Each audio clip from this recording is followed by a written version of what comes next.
Ayan guys, so may lobo-lobo pa. Ayan o, may lobo-lobo pa yung isa.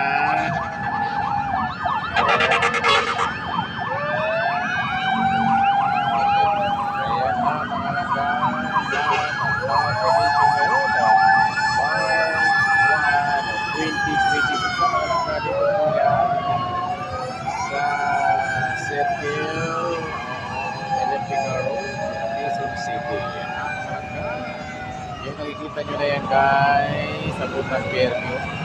Pero ito guys, paikot na sila ng circle.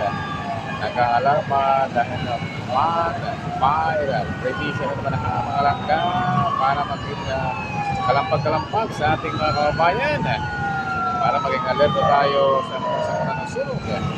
Lalo tigit siyempre sa ating mga kababayan. Maging alerto, kalampag-kalampag para walang mangyaring sunog sa 2026 na labigit sa ating residential. Wala pa naman ang paalala na yan. Kaya pa rin Vlogs TV, God bless to all. Bye-bye!